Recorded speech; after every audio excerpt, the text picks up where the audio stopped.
English completing story an attempt to be Himu, এটা হচ্ছে স্টোরির টাইটেল। সেটা হচ্ছে হিমু হওয়ার একটি চেষ্টা বা প্রচেষ্টা। তো স্টোরিটি পড়া হচ্ছে lecture HS English for today এই গাইডটি থেকে। স্টোরি শুরুতে বলা হচ্ছে it was late afternoon of summer, এটা ছিল গ্রীষ্মের একটি বিকেল। Hasan was wandering along the pavement of the city, Hasan শহরের রাস্তা দিয়ে হাঁটছিল, ফুটপাথ দিয়ে। He was sweating and felt thirsty, গা ঘামছিল এবং সে অত্যন্ত তৃষ্ণার্ত হয়েছিল। He stopped at a tea stall and had a glass of water, একটি চায়ের দোকানে সে থামলো এবং এক গ্লাস পানি খেলো।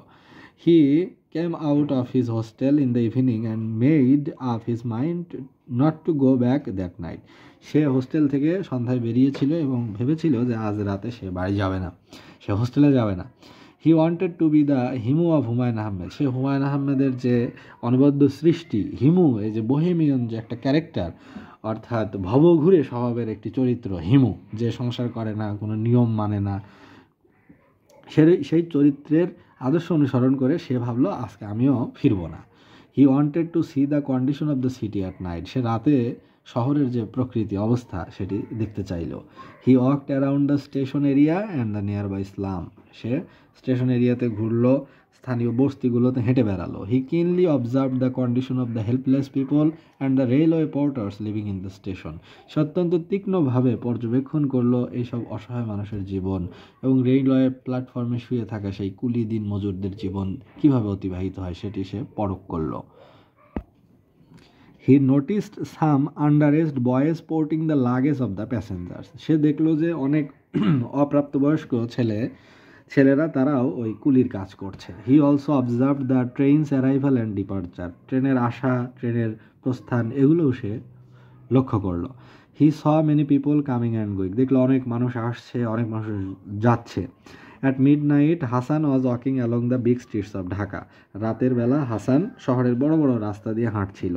The city seemed to be sleeping in solitude, মনে হচ্ছিল শহর যেন নিঃসঙ্গ অবস্থায় ঘুমাচ্ছে। হি was enjoying the solitary mode of nature, নেচারের যে একাকিত্ব সেটি সে রাতে উপভোগ করলো।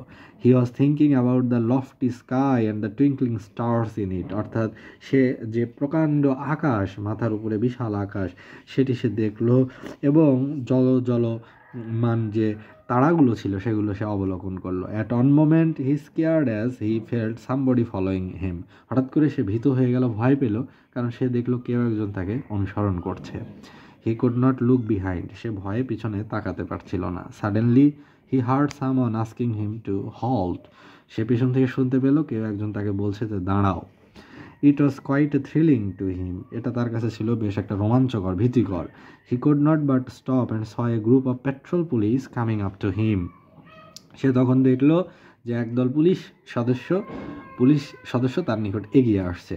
তখন তারা বলছে যে what will I say if I am asked about my purpose of wandering at night, he was thinking, সে মনে মনে ভাবলো যে পুলিশগুলো এসে যদি আমাকে বলে যে তুমি রাতেবেলা কী করছো, ঘুরছো কেন, এরকম যে তুমি এলোমেলো ঘোরাফেরা করছো কেন, তাহলে what will be my answer, আমি কি উত্তর দেবো সেটা সে চিন্তা করছিল।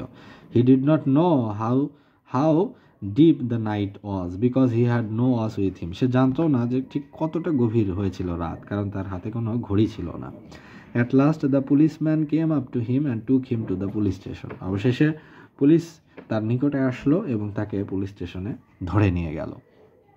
তো এই যে স্টোরিটি, এটা হচ্ছে একটা মানে ছেলের একটা হুইমজিক্যাল ডিসিশন, সেটা হচ্ছে হুমায়ুন আহমেদের যে হিমু চরিত্র, হিমু যে একটা উপন্যাসের যে সিরিজ, বেশ উপন্যাস আছে এই হিমু চরিত্রটিকে নিয়ে, সে উদ্ভট কাজ করে, বিভিন্ন এক্সপেরিমেন্ট চালায় এবং স্বভাবে সে একজন বহেমিয়ান, খাপছাড়া এবং সে হচ্ছে মানে খারাপ না, ভালো চরিত্র, মানবিকভাবে খুবই উন্নত, উদার, কিন্তু একটু বহেমিয়ান, ভবঘুরে টাইপের। তো সেই চরিত্রের দ্বারা টিনেজার যারা, তারা বেশ ভালোভাবে প্রভাবিত হয় হুমায়ুন আহমেদের লেখার যে একটা আকর্ষণ গল্প বলার, because he is a very brilliant story teller, তিনি খুবই ভালো একজন গল্পকথক। তার মানে উপন্যাস পড়তে বসলে সেটা মানে শেষ না করে ওঠা যায় না, বিশেষ করে যারা 20 বছরের নিচে, যারা 18 বছর, 20 বছর, 22 বছর এরকম বয়সের নিচে যারা, তারা হুমায়ুন আহমেদের স্টোরি টেলিংয়ের বিশাল ভক্ত হয়, ওই এজটাতে